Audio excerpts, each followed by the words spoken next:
The truck market crisis is real, and yet somehow General Motors is able to squeak out some wins, and they're selling trucks in mass abundance, particularly in the United States as well as Mexico, if you can believe it, are grossly overselling some of their competition.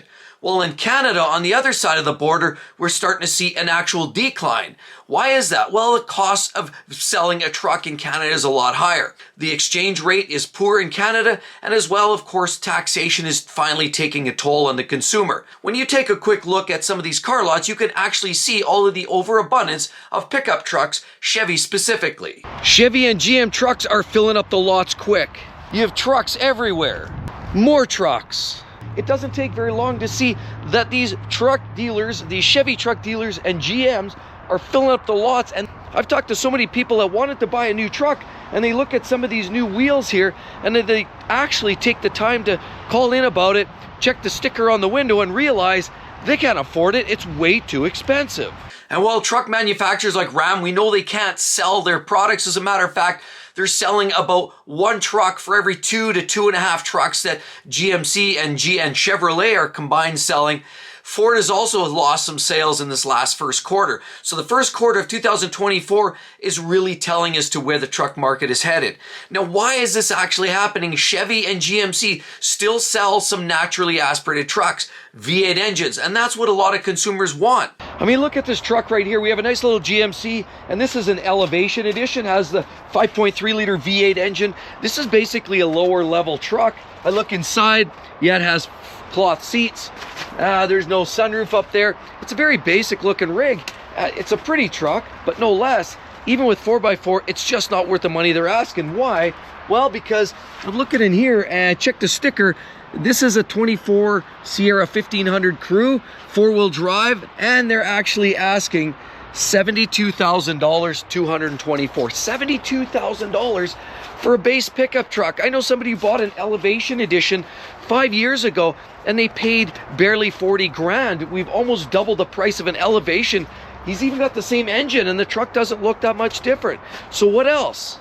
We know in Ram, they've advertised replacing the Hemi now with their turbocharged 6-cylinder engine called the Hurricane. That's going to go bye-bye. So they've literally lost some of their clientele as they're projecting what's coming down the chute. Ford as well have had some ups and downs with quality control issues. They can't seem to shake some of their quality issues, as well as recalls have left some of their vehicles at port and not able to sell those vehicles directly to the customer.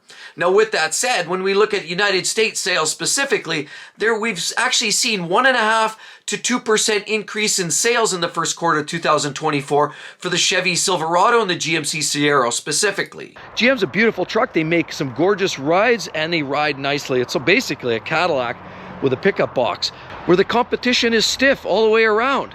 People don't have the money. They're not spending like they did 2 years ago. Now, inflation's taking a major toll, but it's definitely much more impactful in some places. For example, but in the United States, in the first quarter of 2024, they're up 1.52% over the year before in 2023. But yet in Canada, where we know job loss is increasing, there's more unemployment, inflation, taxation has kept Canadians less likely to be able to go out there and spend their hard-earned dollars on these expensive trucks. We're seeing trucks at $70,000 and $80,000 for a regular standard garden variety 4x4 pickup truck.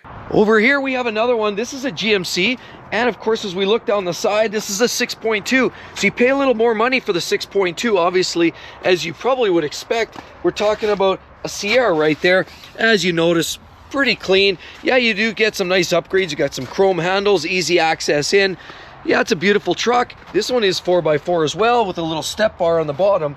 And yeah, you do get alloy wheels and the like. But how much is this rig here? Well, we look at this, and they were at $81,000, 81 grand for this vehicle, which is a 2400 or a 2024 1500 SLT. So that's just the larger engine of the two, and basically it's still a half ton for $81,000. What else is getting out of hand? And as a result, the Canadian market has seen an actual loss of about 2.12% for Chevy Silverados from this year when comparing to last year, 23 Q1. But even more telling, GMC Sierra is up about 2% in the United States market, clearly telling that customers definitely want their full-size trucks. They like the good old-fashioned GMC, and remember, it generally comes down to a two-horse race. Rams usually they're sort of the little pony way at the end of the race, whereas generally it's always head-to-head between Ford and GM. But now we have GMC taking the lead with about a 2% increase from Q1 24 when comparing to Q1 23, whereas Canadian market has seen a big drop of about 4% in the same time frame. And there's some other factors to consider. Ford, a lot of their sales goes more to the fleet vehicles.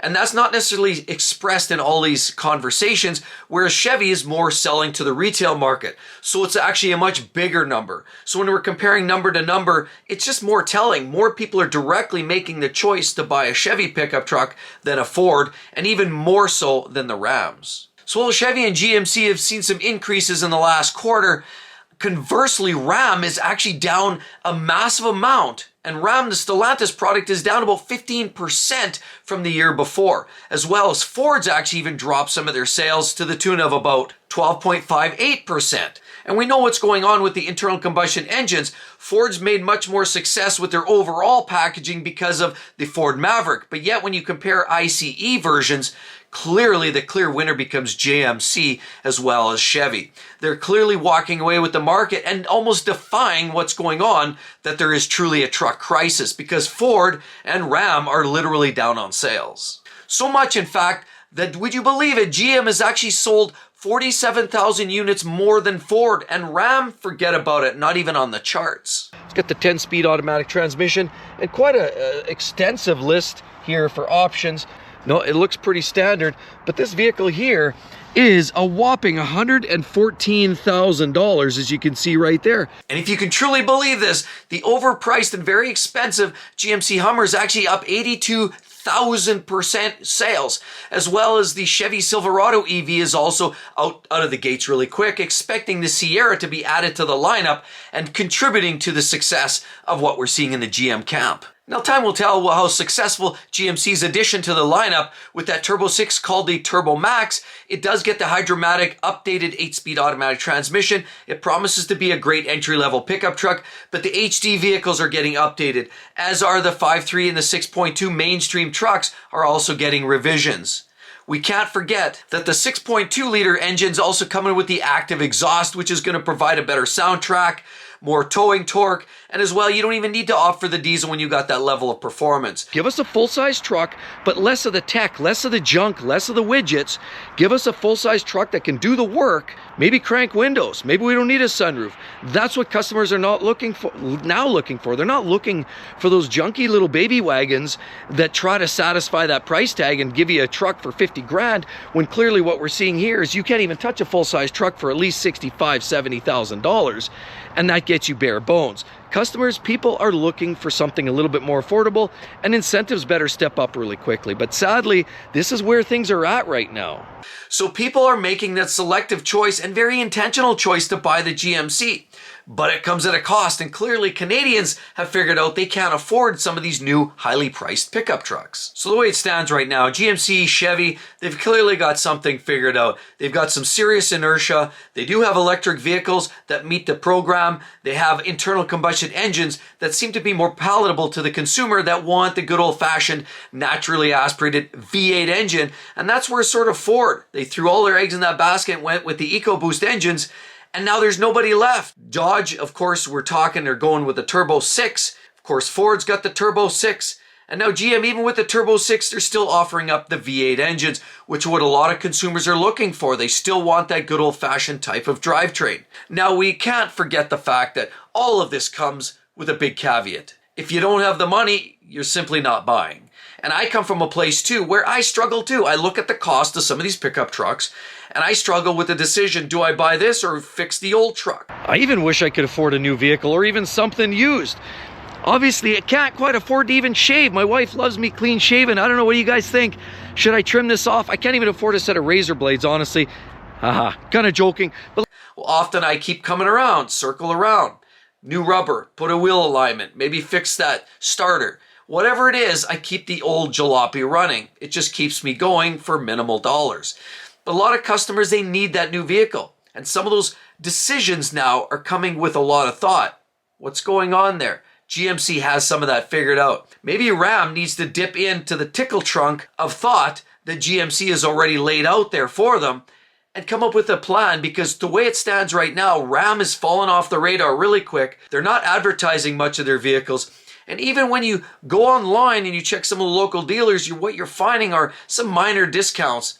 $2,500, $5,000, maybe $6,000 off, but that's only after they've literally insult to injury and they've slapped on such increases over the last 3 years that customers are just sort of done and they're looking elsewhere. And now this is where GMC, they're keeping it straight, keeping it simple. V8 engines, drivetrains, they've been steady Eddie, not doing anything outlandish on either end of the spectrum, just been consistent, and now customers have spoken. GMC and Chevy are outselling their competitors. And with all of that said, you definitely got to check out that Stellantis is not selling Jeeps. The CEO speaks, and there's going to be some huge changes over the Ram, Jeep, Chrysler, Stellantis product lines. Definitely want to see that. Hope to see each and every one on the next one. We'll see you real soon. Bye-bye.